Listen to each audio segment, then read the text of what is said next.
All right, so welcome Nora to the What You'll Learn podcast. Thank you for coming on. Can you start off with just telling us a little bit about yourself and your background?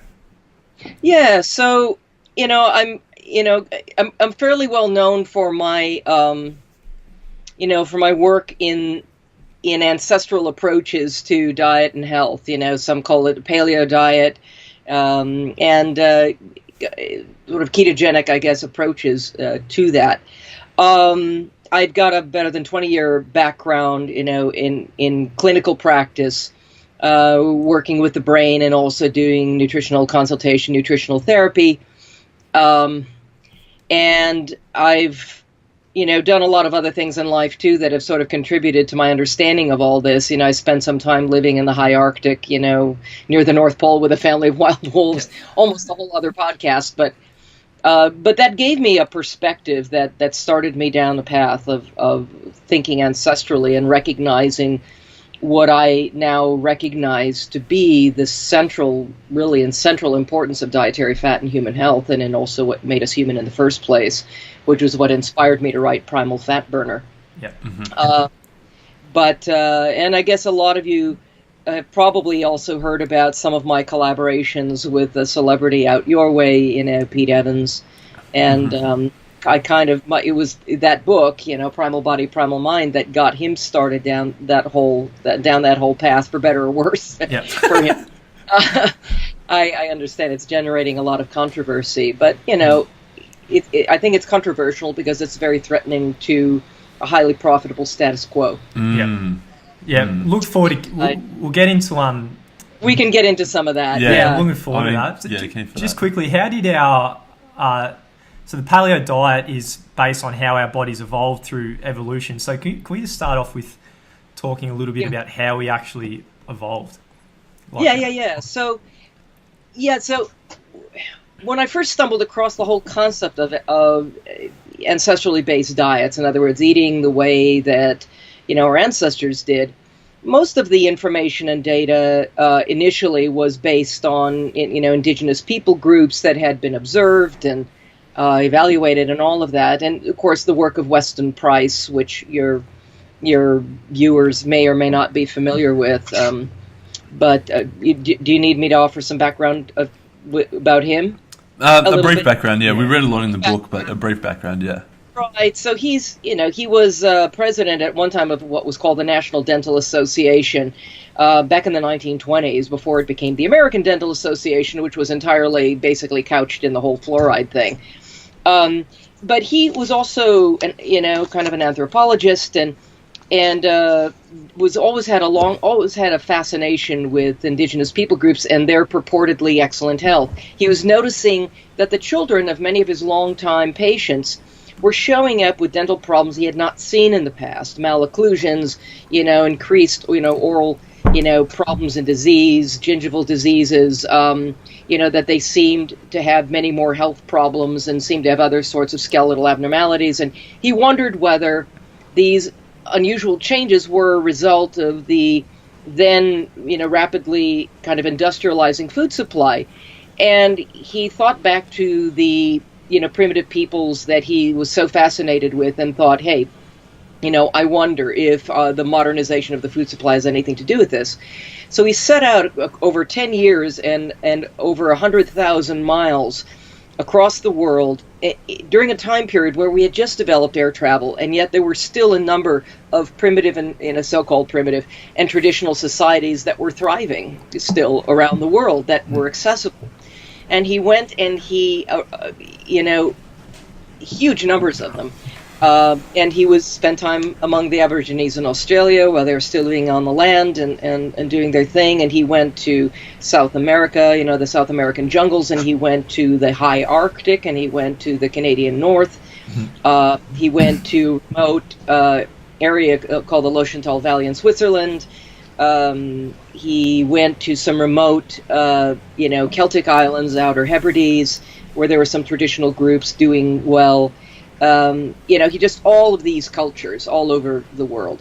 Yeah. And one thing, that he discovered was that wherever people were consuming their primitive or traditional diets, their health was vastly superior to the average person in modern day society. And when people from those cultures, there were certain people from those cultures that were starting to sort of move into cities and adopt more modernized lifestyles and diets, he started to see the decline of health.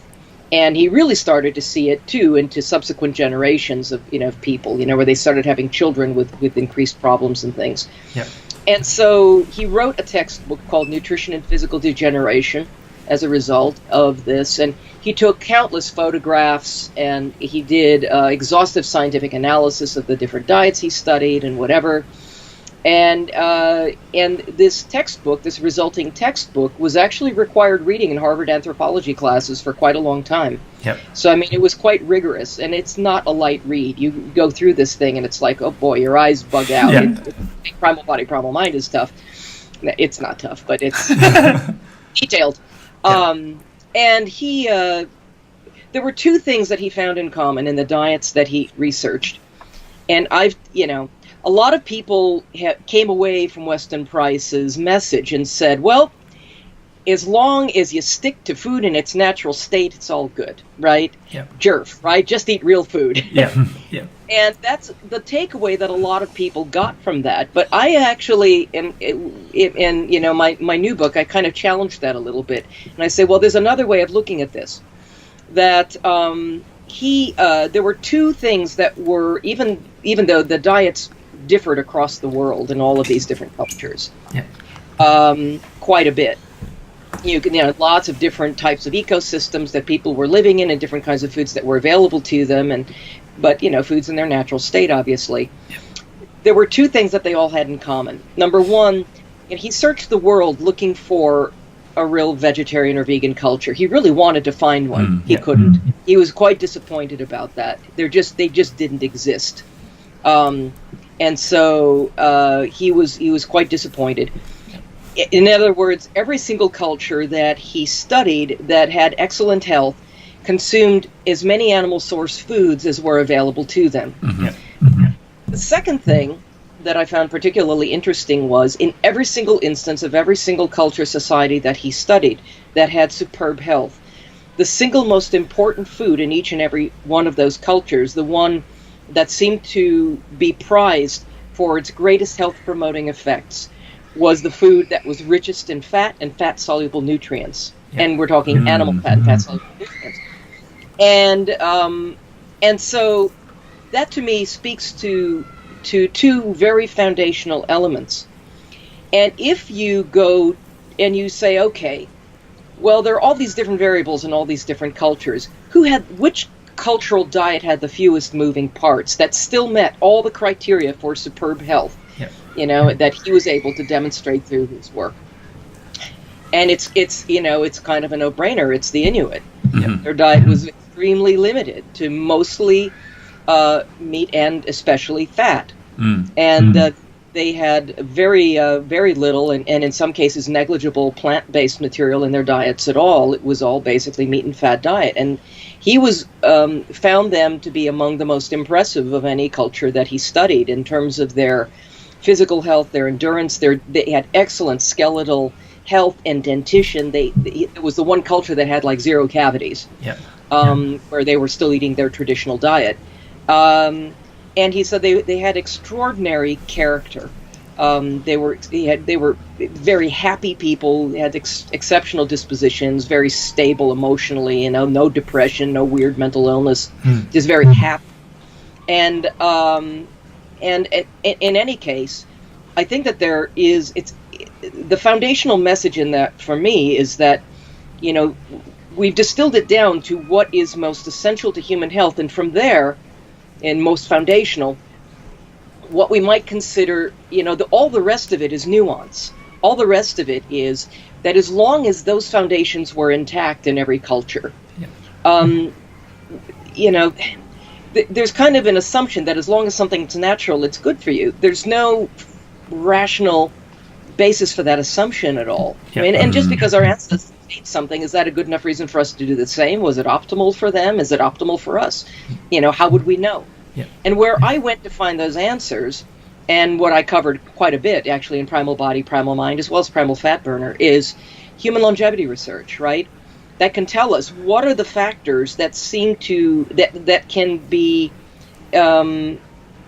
sort of cross-referenced, if you will, to these ancestral principles.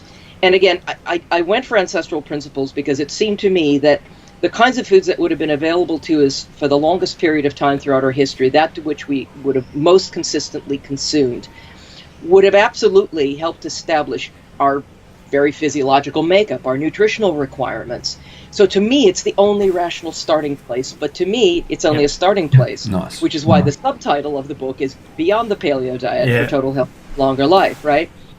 And where longevity science comes in is it helps to kind of hone it down. And what longevity science tells us is that the less insulin that we consume over the course of our lives, the longer we live and the healthier we're going to be by far. The one macronutrient that most consistently has an insulin spiking effect, of course, are dietary sugars and starches. Yep. And since there is literally no established scientifically established human dietary requirement for carbohydrates, yep, to me that's kind of a no-brainer. Leave them out. They are much more likely to compromise you than they are to enhance your health. Yep. So leave this out of the equation. The other part to the equation that's well understood now within the realm of longevity research is that although it is quite important for us to meet our daily protein requirements, right, which, as it turns out, isn't that much. Maybe, well, I would say 6 or 7 ounces a day. I forget how many grams that is for you guys. What is it, 30, 40 grams? Yeah, I think it's about 30. So I think it's about, 200 or so grams? Weird thing over there. I know, we don't get that. It's a foreign language. Yeah. But at any rate, we don't require a lot. And it does turn out that our ancestors did eat quite a lot of meat. I mean, and when you think about it, from 2.6 million years ago up until about 10,000 years ago, when we had a cataclysmic end to, that last period of glacial advance, the end of the last ice age happened very abruptly. Yep. And there was an enormous die-off of megafauna that occurred at that time. Over 120 species, tens of millions of animals, just poof, in the blink of an eye, were gone.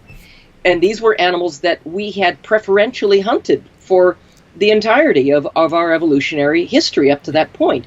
Woolly mammoths had a body fat. I mean, there are at least 4 species of elephants, I guess, basically, and mammoths, mastodons, others, African elephants, Indian elephants, that have no less than about 50% body fat. Yep. And you're talking about the brain, you're talking about the marrow and the tongue and all the fatty organs that we would have gobbled all that up. Yeah. And ate lots and lots and lots of meat. You're in the wild, it's a feast or famine thing. When food is there, you feast. When you have a woolly mammoth, you've got a family barbecue that's going to last a couple of weeks. That's it. Mammoth on the Barbie, right? Yeah. Spot on. So yeah, that's how we are. You mentioned that's how we grew up. So what happened? Because before reading your book, I was under the impression that we need carbohydrates to burn and glucose and all that. So what happened for us to end up having glucose as this main fuel source? Well, a couple of different things happened. I do want to finish my thought really quick, though, about protein, because one of the other things that's very important is that we don't exceed that protein requirement. When we do, we set ourselves up for more rapid aging and a greater potential for cancer. If we meet those requirements but don't exceed them, and animal source foods are very important for that, because they stimulate hydrochloric acid. We have a hydrochloric acid-based digestive system, and that hydrochloric acid sets the stage for all the rest of the digestion that takes place. So we have to have that acidic environment that animal protein affords. But when we meet that requirement but don't exceed it, this very interesting thing happens where, and to put it in modern day economic terms, a lot of people can relate to, it's like it says to your body, look, it's a little too expensive right now to build a new house. In other words, make new cells. So let's just fix up the one we've got. And it literally, your body switches in its in its emphasis in the type of metabolism that's taking place, and it becomes focused on repairing you, on keeping you healthy enough long enough so that you can live to reproduce another day. It assumes that there's nutrient restrictions, so your body sets about all kinds of regeneration and repair, which is literally anti-aging. So there's tremendous benefit. Also, if you eat too much protein, that will also, in some significant measure, convert to sugar and get used the same way. Yep. So how all this changed, where we'd been eating fat as a primary caloric intake for, hundreds of thousands of years, all of a sudden, as I mentioned, the last ice age came to a cataclysmic end. And our primary food source, a lot of it was gone. The environment, the ecosystem was in a total state of upheaval, and we had to come up with something different. And things got a lot warmer. It became easier to grow things. Somehow we figured out that these wild grains growing in the fields, we watched animals foraging on them, and they seemed to do okay. So maybe we could mash them up and turn them into some kind of porridge and consume them as well. Yeah. I think that a couple things happened. One, we were looking for another source of food, but another thing, there are basically three different characteristics I can think of. Number one, these things basically, gluten-containing grains contain opiate-like compounds, right? And gluteomorphin, protonorphin are basically the proteomes of gluten that have a morphine-like effect in the brain. I think we became addicted to them, quite frankly. Yeah. The other thing is that they're starch-based food more than anything. We can't actually, what a lot of people don't realize who say, well, there's protein in grains. Yeah, there's gluten in grains, but human beings cannot digest that. There isn't a human alive that can actually digest and make use of that protein. And that's not my opinion. That's Dr. Alessio Fasano, who's the world's foremost authority, from Harvard on celiac disease. He'll tell you that. The other thing is that, so carbohydrates in themselves stimulate opiate centers in the brain, which make them appealing. And again, some people are going to be more sensitive to these morphine-like compounds than others. Just like I'm sure you've heard of probably people that maybe or knew, heard about or whatever, who'd maybe tried heroin, and it was like, not a big deal for them. I tried that once, it didn't do anything for me. And then there are other people, they tried heroin once, and it's the kiss of God, right? Yeah. So we all have varying sensitivities to these things, and I think there were some people who genuinely became addicted. They certainly trigger pleasure centers. And so the third thing was that we also figured out we could take these grains and ferment them into beer. Yeah, that's a big one. Yeah. Right, you Aussies know that one really well. Yeah, that's right. I've heard of Foster's Lager. Anyway. Well, that's so, and that's like freebasing gluten. Actually, it's really really bad that way. But in addition to being just massively carbohydrate, so.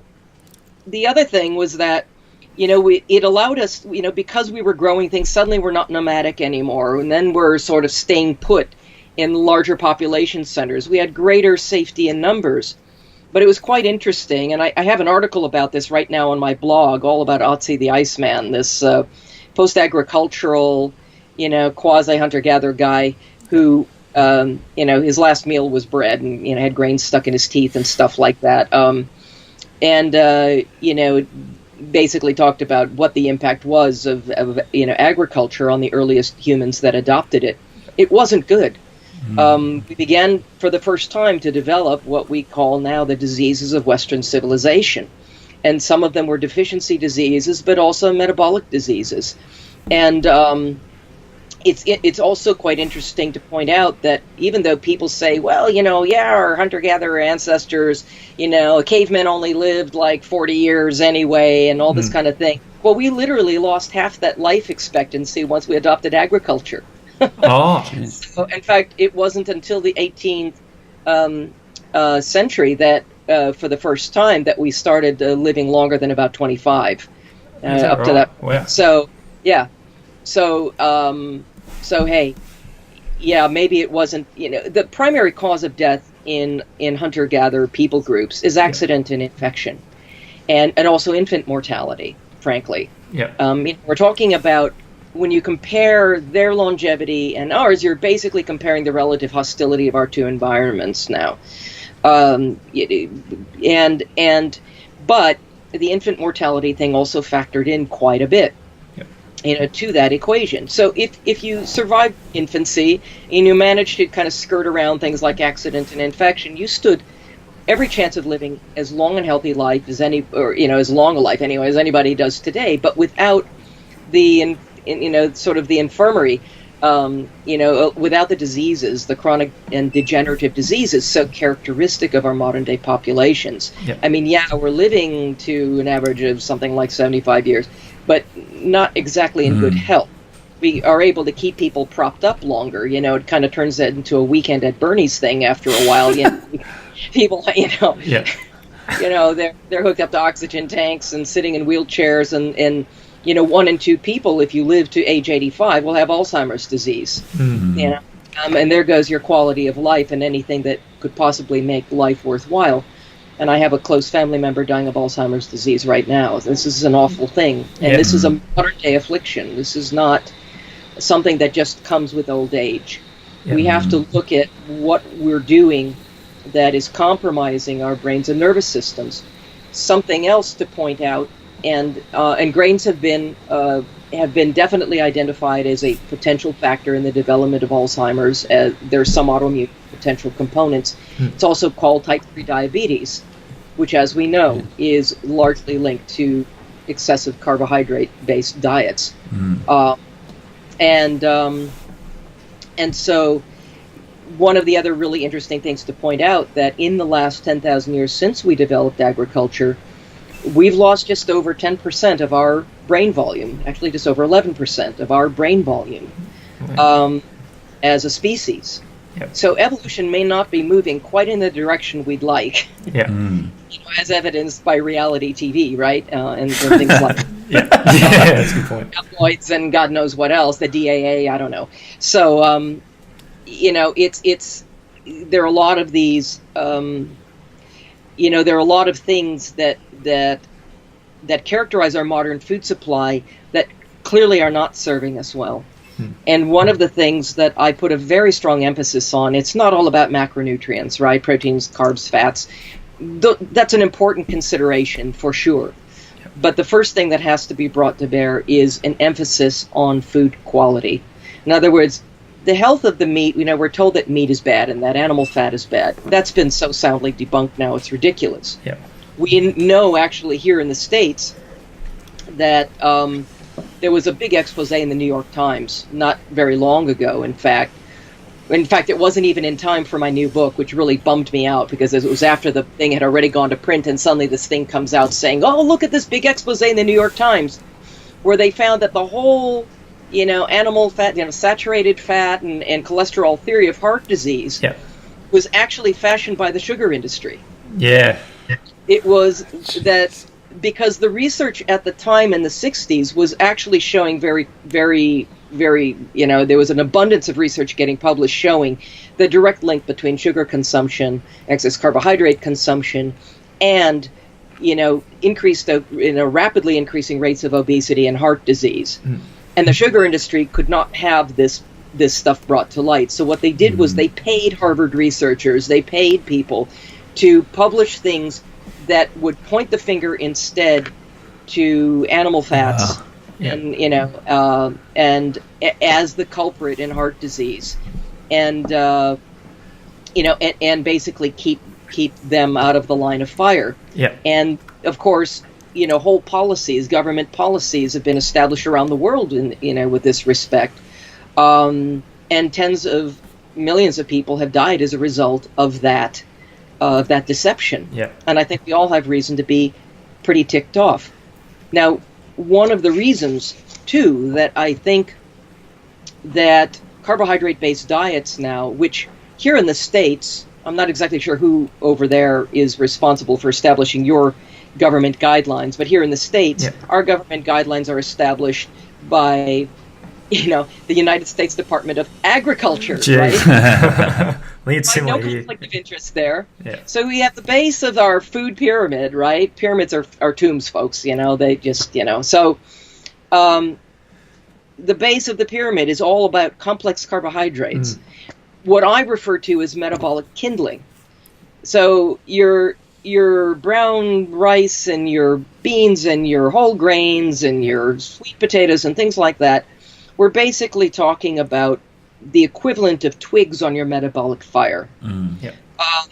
Your more refined carbohydrates, your pasta, your white rice, your breads, and then things like white potatoes and whatever.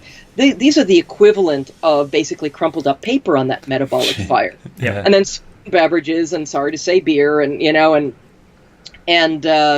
fruit juices and sugary beverages of all kinds are really like throwing lighter fluid or gasoline on that metabolic fire. Yep. Now, if you have to run your metabolic wood stove, right, to generate energy and whatever else, and all you have is kindling to do it with, well, you can do it that way. But what are you actually doing? You're constantly preoccupying yourself with where that next handful of fuel is actually going to come from to keep the blasted fire going. And it's a form of metabolic enslavement. It leaves you with cravings, leaves you with feeling, mentally fogged and cranky or agitated, or that thing that rhymes with itchy or whatever, in between times. And sets you on a roller coaster ride with big blood sugar spikes and insulin spikes that shorten your life and cause metabolic dysregulation, and then with big plunges that increase your cortisol levels, your stress hormones, and that has its own weight gain effects and all kinds of other things. And it's a horrible roller coaster ride. Well, what if what's the alternative? Well, we are told of necessity that we have to have glucose as a primary source of fuel to run our brains and organs. And that's a misleading statement. It is only conditionally true. It is only true if we have metabolically adapted ourselves, rather unnaturally, I might add, to a primary dependence on sugar, rocket fuel, basically, as a primary source of fuel. But what's the alternative?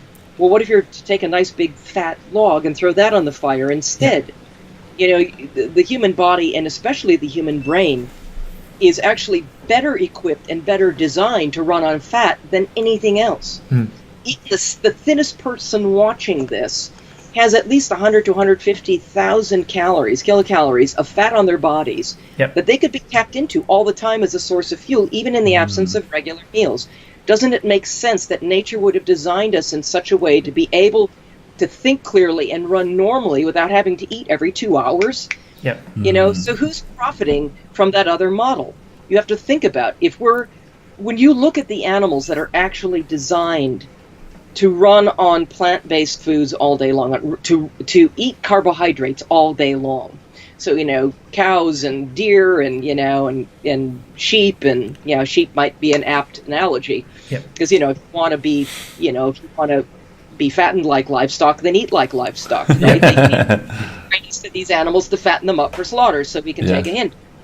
But when you look at the animals that actually are designed to live on plant-based foods, and I'm not saying plant-based foods are bad for us, but I'm talking about the animals that are actually designed to make use of plants as a primary food source, right? Actually, it's an exclusive food source. So the true natural vegans of the world, right? Herbivores. What are they doing all day long? Their faces are in the grass, they're in the bushes, they're in the whatever. They eat every waking moment of the day in order to extract the nutrition. But here's a really, really interesting factoid, something pointed out in Primal Fat Burner that I go into at some length. What a lot of people don't realize is that all large mammals are actually designed to make use of fat as a primary source of caloric fuel, including cows and sheep. A cow gets at least 70% of its calories from short-chain saturated fatty acids from the bacterial fermentation of all that fiber in their rumen. So they're eating plant foods, they're eating carbohydrates, and they get very little caloric energy from actual carbs. They're getting their primary energy from fat. But it's from this bacterial fermentation, because you see, ruminants and animals designed to eat a plant-based diet have fermentative-based digestive systems that are huge, including even our primate cousins, all of which, by the way, eat some meat. All primates, with the exception of like gorillas, mountain gorillas and things, will eat some meat. And by the way, gorillas have a brain about a third of the size expected for an animal of its size as a primate. But when you look at even the gut of a chimpanzee, they look like they've been drinking beer all day. It's a huge barrel gut, right? Because it's a huge fermentation vat. Human digestive system has maybe about 20% of our, well, it's a much smaller digestive system for starters. We have a greatly lengthened small intestine, much smaller large intestine. And that large intestine only makes up about 20% of the total digestive tract. Whereas in a chimp, we're talking at least 52%. So they're able to ferment their way into a lot of nutrient intake and a lot of their caloric intake. And they actually get about 50-60% of their calories from these short-chain saturated fatty acids. We, on the other hand, with a hydrochloric acid-based digestive system, like other carnivores, are actually designed to get our proteins and fats or whatever from the animals that have synthesized them for us. And we are by far, of any primate, designed to eat the most fat of any other primate. And in fact, the degree to which fat occupies the diet is also the degrees to which, particularly in us, the types of fats that are responsible for our unique human cognition are, in particular, these 20 and 22 carbon chain fatty acids, arachidonic acid and docosahexaenoic acid, DHA, that's that elongated omega-3. Both of these are exclusively found within our diets in animal source foods, exclusively. And we have by far the most of that. That's what characterizes our brains. The primary, and DHA is the dominant one, it's an omega-3. In primates, and we also have brains that use 20 to 25% of our total caloric energy intake, which is huge. If you're an infant, your brain is using about 85% of your caloric intake. If you're a young child, maybe 45-50%. Wow. Versus, great apes, who whose brains don't demand more than about 8% of their total caloric energy intake, and their primary fatty acids that are responsible for the way their brain functions are omega-6 based, not omega-3 based, which omega-6 is predominant in plant foods. So we're very, very different from other animals and even other primates. And it's our taste for meat and especially fat that has is literally quite central to human health and also central to what made us human in the first place. Our brain tripled in size from the time we were dragging our knuckles across the savannah. And, the chimp's brain hasn't changed at all in size in our closest relative, supposedly, in over 7 million years, whereas ours is more than from there. So say if you're someone on the couch whose primarily fuel source is carbohydrates, how long would it take to actually make the switch to burning fat, do you think? Right. In my experience, it takes roughly 3 to 6 weeks. And it a lot depends on how old you are, how healthy you are, what other kinds of health issues you might have going on. Elite athletes may take a little longer, maybe 2 months, to fully solidly get into a place where they're, now their performance is totally back on tap, and and maybe then some. Especially with endurance sports, when it comes to fat burning, it's king with endurance sports. But even some of the more anaerobic sports, if you do it in the right way, you can actually come very close to matching, Olympic elite level athletic performance on a very well carefully formulated fat-based ketogenic diet. But we're talking about somebody that does just a lot of very careful planning with that.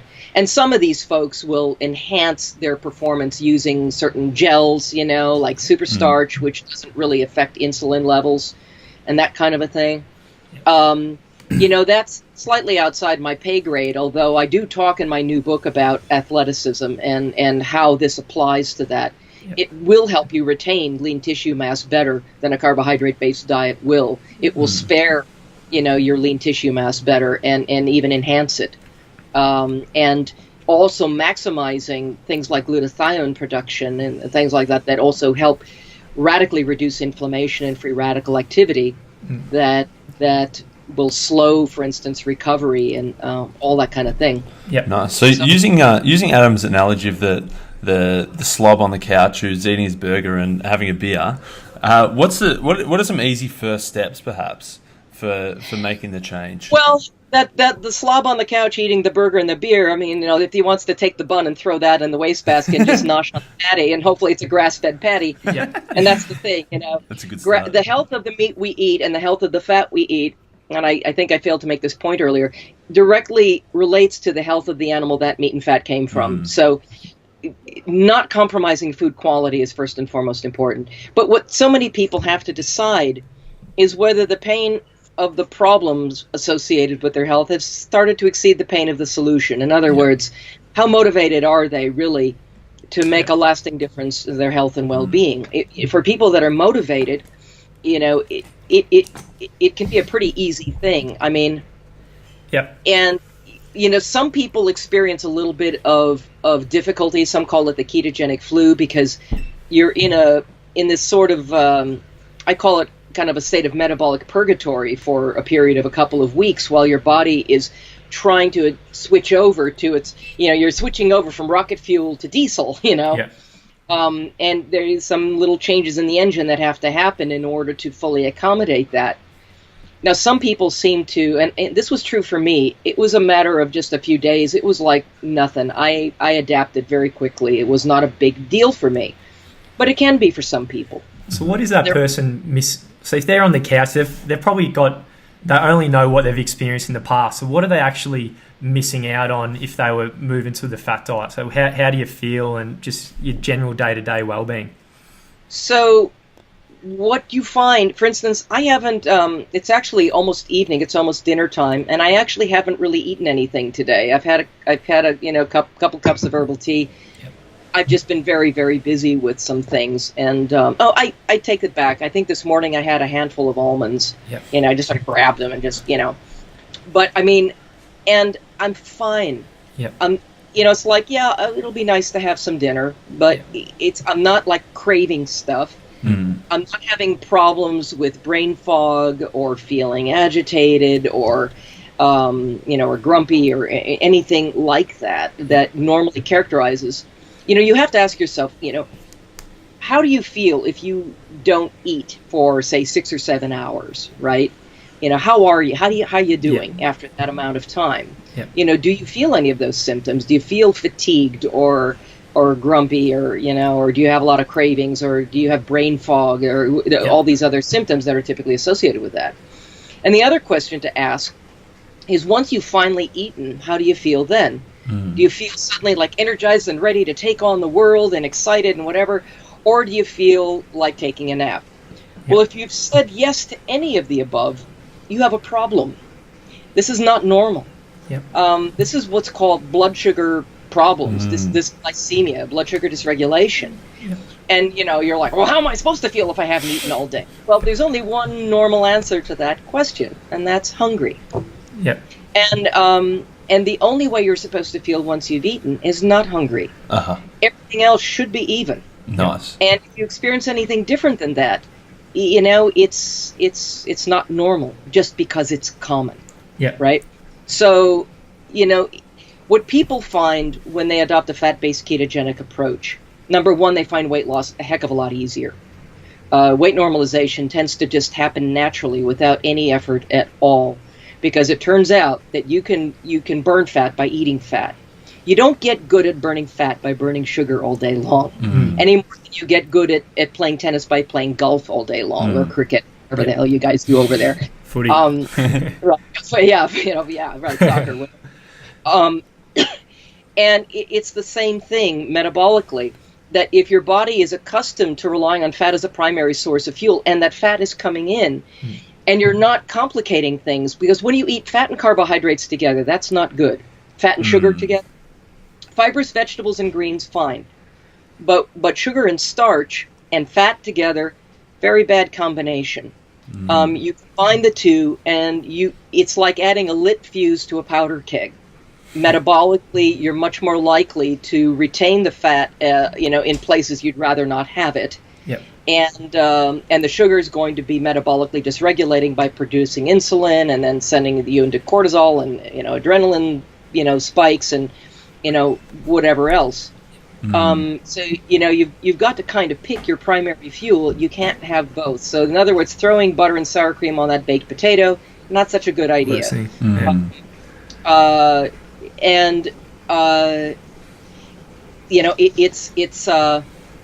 you kind of have to pick. You can't, you're at it. You don't want to put the lit fuse on the powder keg. Yeah.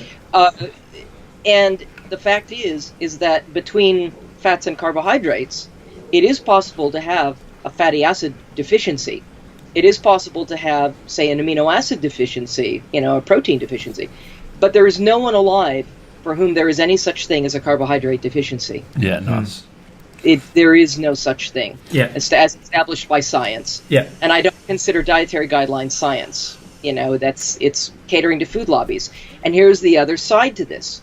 And one of the other reasons this is taking so long for people to, so long for these myths to go away, is that I can't think of a single multinational corporate interest, including big oil, by the way, that wouldn't be heavily invested in every man, woman, and child on planet Earth eating a carbohydrate-based diet, because it's very easy to produce, it's very cheap to produce, it's highly profitable. There's no way you can make a 5,000% profit on a grass-fed steak like you can a box of cereal. It basically keeps whoever is eating a diet like that perpetually hungry. Yep. Well, nice for Monsanto and very nice for Kellogg's, right? Yeah. But not so great for the rest of us. So and who's profiting? Yeah. The biggest customer for big oil is big agribusiness. Your Monsantos and Conagras and things like that. But you've also got the food industry, right? And it's all carbohydrate based, virtually all of it. And then you've got the pharmaceutical industry, which is profiting handsomely from all of the diseases now, all the metabolic diseases that afflict our society worldwide. You've got the medical industry. You've got the biotech industry that's creating GMOs. You've got the chemical industry that's producing all the pesticides and herbicides and fertilizers and things like that. All very, very happy to see us enslaved like that. And, we've got the weight loss industry, and then undertakers are making out like bandits. And the only people that aren't, the only ones that aren't profiting or benefiting seem to be those of us that choose to buy into that idea that carbohydrates need to be the core of our diets. Yes.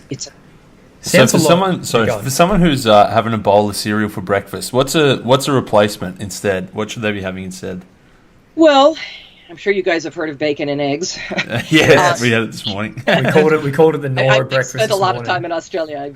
I've watched you guys. And who says breakfast has to look like breakfast too? It could be a lamb chop left over from the night before or something. Yeah. Now, there are some companies making kind of ground up nut-based cereals that can be kind of I actually have a friend who really likes those, and I've tried that, and it's like, it tastes kind of like a whole grain oatmeal or something like that, but it's all made entirely from nuts. Yeah. I suppose. I'm not into substitutions, really. I would just assume, remove those kinds of food type expectations, like paleo pancake mix and whatever. It's like, I don't even go there mentally at all. I would prefer to just base things on the kinds of foods I know I'm supposed to eat, and not try to pretend, turn them into pretend carbohydrate foods or whatever. Yeah. But you can have stir fries for breakfast. I mean, you can have a lamb chop for breakfast, or a nice cup of full fat bone broth, for breakfast, which can be really satisfying, and that can be with or without some veggies added or meats. Yeah.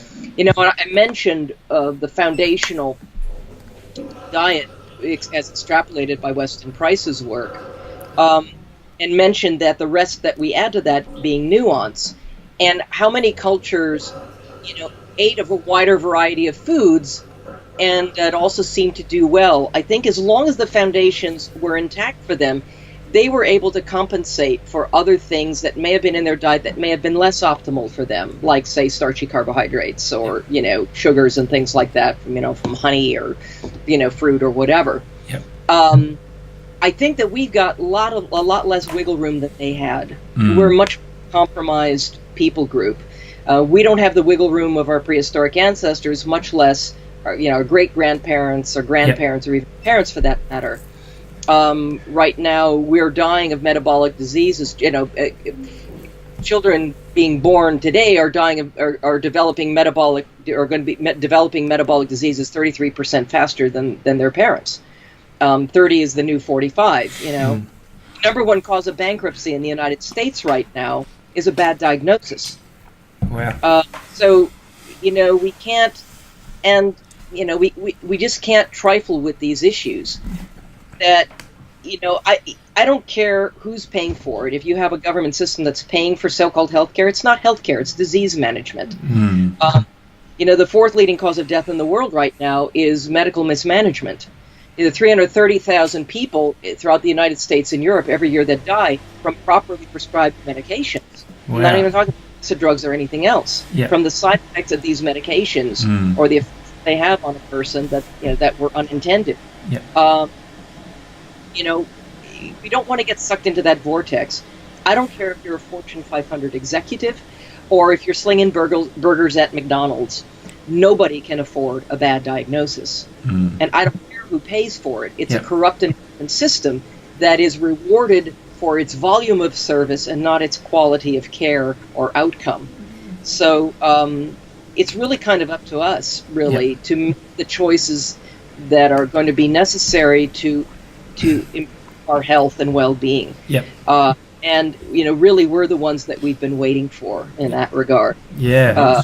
So back to the guy on the couch. So he's just had cereal and his burger. He's on pharmaceuticals. He's on medication. Is there any actions? So it might not be moving completely the fat diet, but is there any really simple actions? It might just be a supplement that is got high effect but very low effort. If someone wants to take something away from this interview, there are no pills that are going to do this. Okay. You've got to make some basic foundational changes. The person has to decide that they're ready to lose the weight, or they're ready to do something to try to overcome their dependence on medications, and they see themselves careening toward ill health. Everyone kind of has to decide where their priorities lie. If your priority lies with health, the thing to do is lose the sugars and starches. Nice. You can eat as many fibrous vegetables and greens as you want. That's a nuance that I think is more important today, even though they're not essential to us. Yeah. I think they're more important to us now than they ever used to be during our long evolutionary history, because they supply with extra antioxidants, with phytonutrients, and they have a detoxifying effect that I think benefits us in important ways given the toxic world that we live in. And also, it fills you with bulk, so it can also feed the microbiome in that colon of yours and try to keep those bacteria happy and healthy. Yep. Feed the internal wildlife, as it were. Sorry, so what are some of these? So is this broccoli, asparagus, broccolini? What are some specific examples? Yeah, so those are good ones. Brussels sprouts, cabbage, rapini,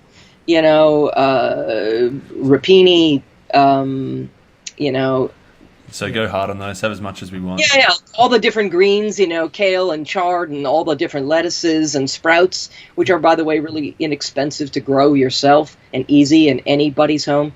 And things of that nature are really high in a lot of good things, but and we can't digest them completely and make total use, but we can certainly extrapolate or extract some really good phytonutrients and antioxidants from them, and they are in more, detoxifying, as it were. So, good and helpful, but without interfering with anything that's going to help us live a longer life, the way starchy foods can. Awesome. So, minimizing the sugar and starch, increasing your intake of fibrous, vegetables and greens, moderate your protein intake, and then use a wide variety of of fats. And again, the proteins and fats need to come from animals that have been fed on nothing but pasture their entire lives. You don't want to be eating, feedlot and factory farmed meat. It's 97% of the meat production in the world, but we need to create a different demand. Because if you're compromising that standard, you're also compromising your health. And you're also compromising, quite frankly, the long-term sustainability and the health of the planet. Grass feeding can literally turn around almost every environmental problem that we have. There's never been a more destructive force on planet Earth than agriculture. And basing the livestock, industry's treatment of animals on agricultural products that are genetically modified and full of all kinds of other things, and then shooting them full of hormones and antibiotics and feeding them gum wrappers, stale gummy bears, and cement. Jeez. This is not food, folks. Yeah. So, really, taking a stand and standing up for what you want and what you're no longer willing to put up with. Yep. And, the industries should follow suit with supply and demand. These are sort of basic capitalistic principles. Yep. The industries will attempt to fool us into thinking other things, and the laws tend to favor industry. But increasingly, I think it's important that we develop a first-hand knowing of where our food comes from. If you can hunt and fish for it yourself, more power to you. Yeah. But at the very least, developing relationships with the farmers and ranchers that are working hard to do the right thing, and developing that first-hand knowing of where your food comes from, going out to the farms, take your kids, look into the eyes of the animals and things that are going to end up on your dinner plate. Yeah, well. Get your food grown organically, figure out how to grow some of it yourself. This can actually be a less expensive way of eating than the standard American or standard Westernized diet. And I've actually got some, stuff to show that. That it is actually less expensive if you do it right. If you're shopping at the expensive specialty markets, well then, you got me. It's very expensive. Yeah. But it doesn't have to be. Yeah, phenomenal. Yeah, that's probably one of my favourite parts of the book. It kind of got you more choosing food consciously what you put in the body rather than just on a constant roller coaster and eating purely for pleasure. That was, number one for me. Just shifting gears a little bit, we're approaching the end of the interview now. So what is the most valuable thing you've ever learned out of all your research? There's a lot there, I know, but there's if we had to pick one. Well, I've learned, I guess, that, without health, you have nothing. Mm-hmm. And that, there are a lot of people that have the attitude of, well, we've all got to die of something anyway. And, and they get cynical about all the, conflicting advice. And they just said, I'm going to eat what I want and I'll just drop dead someday. It doesn't necessarily work out that way. Mm-hmm. If, my father, who was, by the way, wrote the textbook on cardiovascular radiology. He was a poster child for the AMA. He was very famous in his own field, and he brought full body CAT scan and MRI to this country, to my country, and predicted that would be the future of radiological medicine, and it has been. And he was very proud of his low cholesterol, and he died of a massive heart attack back in 2006. So, he was lucky, actually. Because it could have just been a stroke, and then he would have worn a diaper for the rest of his life, and while people were waiting on him, or he could have had some other, he could have been hooked up to an oxygen tank, or he was on dialysis for a while. He lost his kidney function completely at one point, and had to have a kidney transplant. It's not about a long life so much as it is about quality of life. This is what makes life worthwhile. Mm-hmm. My mother's not so lucky. She's dying of Alzheimer's disease, and it's the ugliest way to die I can think of. And other people who are diabetic, they develop diabetes, and then they start having, limbs amputated. So it isn't all about this nice, clean, I'll just eat what I want and then I'll just drop dead and oh well. Well, or you could get a cancer diagnosis and then, and have, and have that to live with, and be able to, and watch the faces of everyone that knows and loves you around you, family, whatever, watch you die a slow, horrible death and get put through what people get put through with those diseases. health is something that I believe is our primal birthright, and it's also, we inhabit, this machine that is our human body.